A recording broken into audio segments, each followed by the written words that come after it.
সত্যজিৎ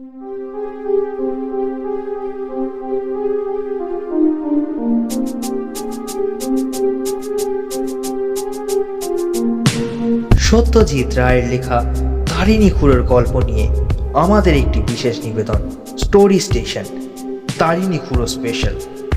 আজকের গল্প, গল্প বলিয়ে তারিণী খুড়ো।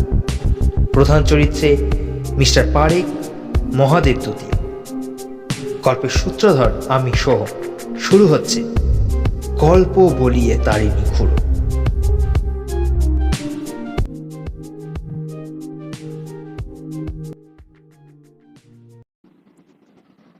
তোরা তো আমাকে গল্প বলিয়ে বলেই জানিস, বললেন তারিণী খুড়ো।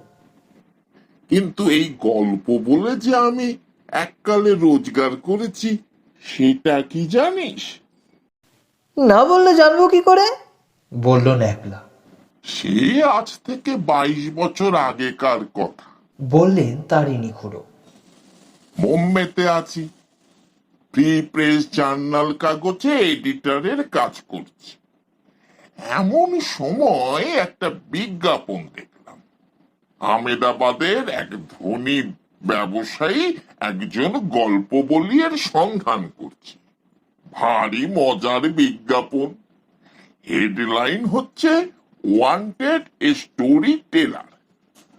তারপর লেখা আছে যে আহমেদাবাদের একজন কাপড়ের ব্যবসায়ী বলবন্ত পারেখ একটি ব্যক্তির সন্ধান করছেন যে তাকে প্রয়োজন মতো একটি করে মৌলিক গল্প শোনাবে।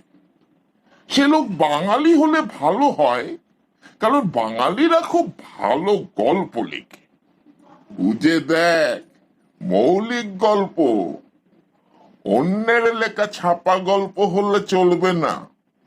সেরকম গল্প তো পৃথিবীতে হাজার হাজার আছে, কিন্তু এ লোক চাইছে এমন গল্প যা আগে কোথাও প্রকাশিত হয়নি।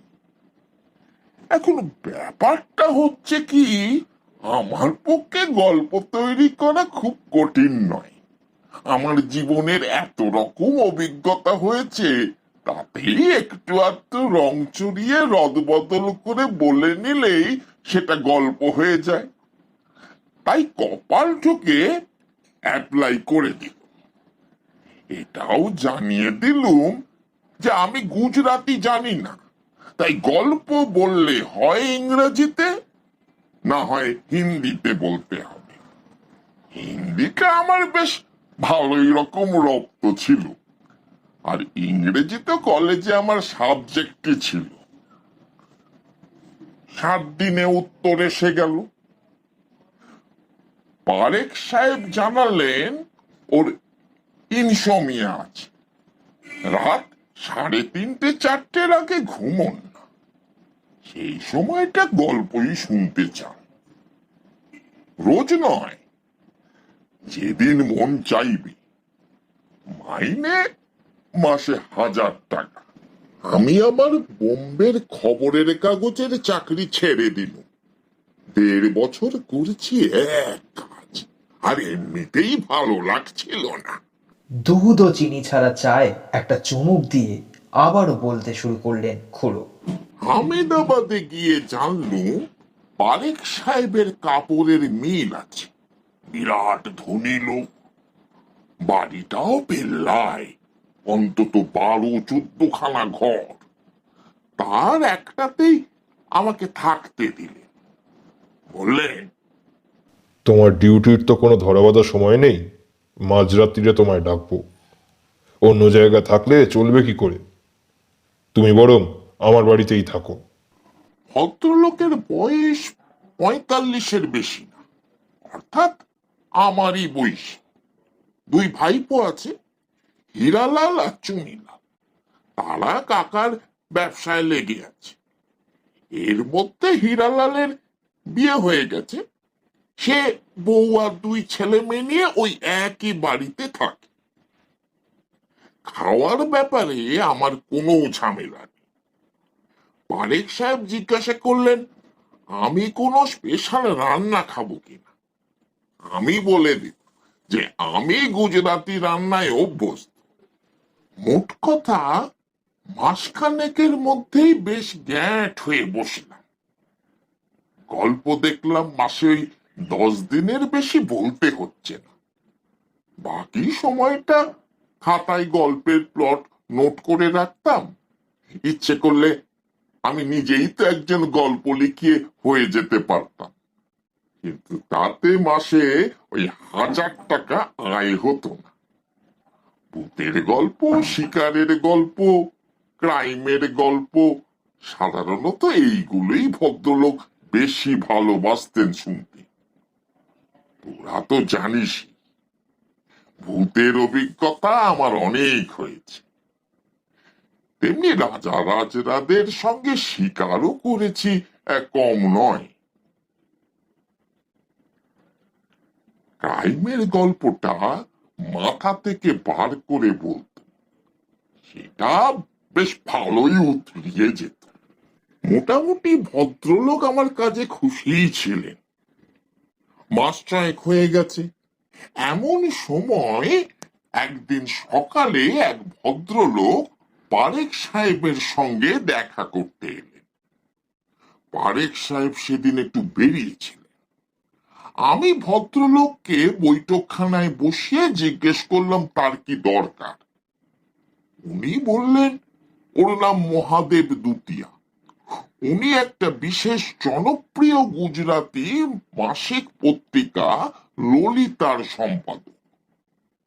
ললিতার নাম আমি শুনেছি, ওটার নাকি প্রায় 1 লাখ সার্কুলেশন। আমি বললাম, মিস্টার পারেকের ফিরতে 1/2 ঘন্টা খানেক হবে। আপনি যদি বলেন আপনার কি দরকার ছিল, আমি সেটা ওকে জানিয়ে দিতে পারি। দুতিয়া বললেন, আমি ওর কাছে একটা গল্প চাইতে এসেছি। সাহিত্য পত্রিকায় উনি নিয়মিত লিখছেন কয়েক মাস থেকে। আমার গল্পগুলো খুব ভালো লেগেছে, তাই ভাবছিলাম আমাদের কাগজে যদি উনি লেখা দেন। আমাদের পাঠক সংখ্যা সাহিত্যের প্রায় 1.5।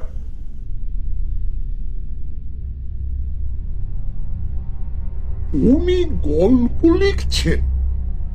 আমি একটু অবাক হয়েই জিজ্ঞেস করলাম,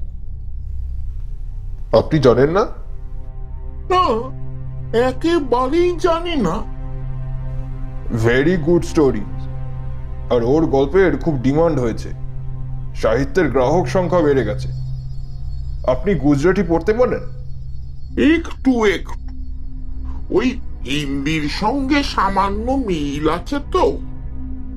এই দেখুন ওর একটা গল্প। দুতিয়া একটা থলি থেকে একটা পত্রিকা বার করে একটা পাতা খুলে দেখালো।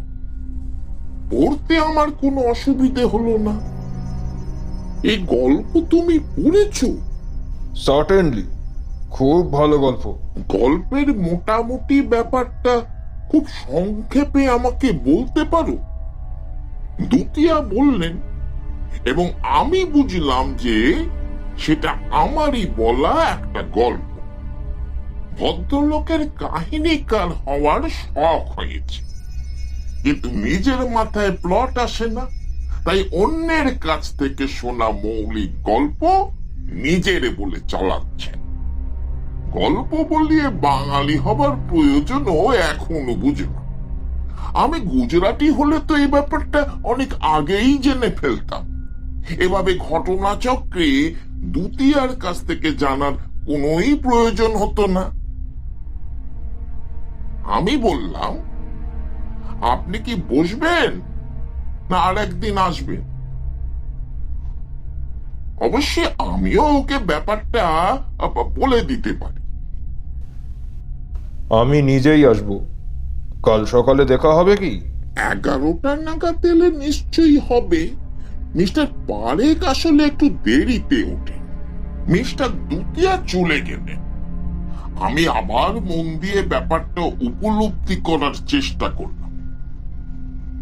ব্যাপারটা খুব সোজা। সে আমাকে না জানিয়ে আমার নাম ভাঙিয়ে নিজে নাম করছে। না, এর একটা বিহিত না করলেই নয়। এই জিনিস বরদাস্ত করা যায় না। অথচ লোকটাকে দেখে একবারও বুঝতে পারিনি যে সে এত অসৎ হতে পারে।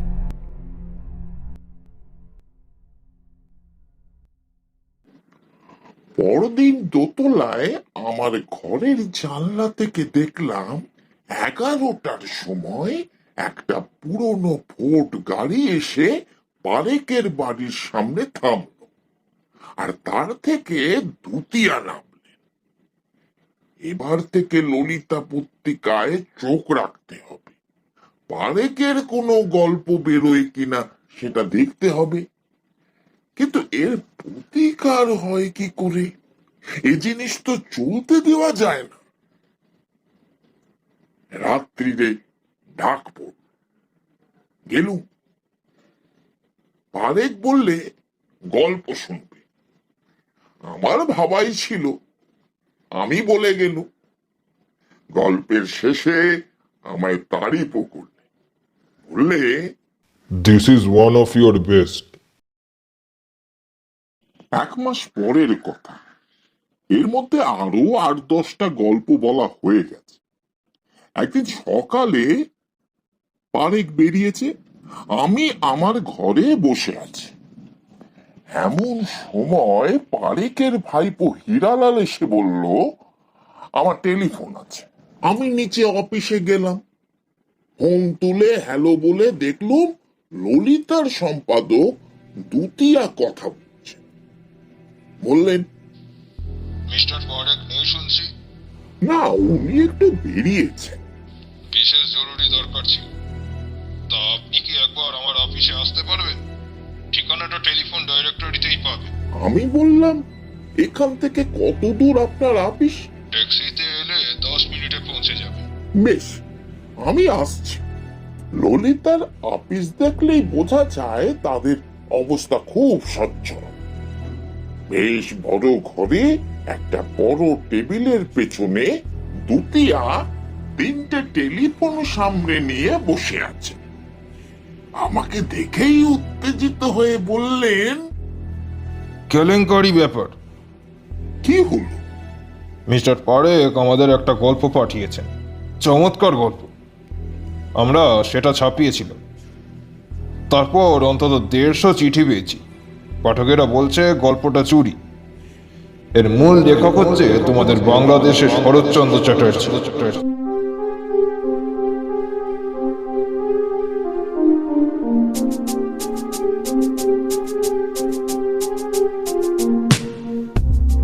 শুনছিলেন গল্প বলিয়ে তারিণী খুড়ো, রচনা সত্যজিৎ রায়। তারিণী খুড়োর ভূমিকায় শ্রী দেবাশিস মিত্র, মিস্টার পারেক, মহাদেব দুতিয়া ও অন্যান্য চরিত্রে আমি Soham. Poster design, recording and editing S music studio. কেমন লাগলো আজকের অডিও স্টোরি? কমেন্ট করে আপনার মূল্যবান মতামত জানাতে কিন্তু ভুলবেন না। আর ভালো লাগলে অবশ্যই লাইক করুন অ্যান্ড সাবস্ক্রাইব করুন স্টোরি স্টেশনকে, এবং পাশে থাকা বেল আইকনটি ক্লিক করে নোটিফিকেশন অল করে দিন, যাতে একটিও audio story related update miss না হয়।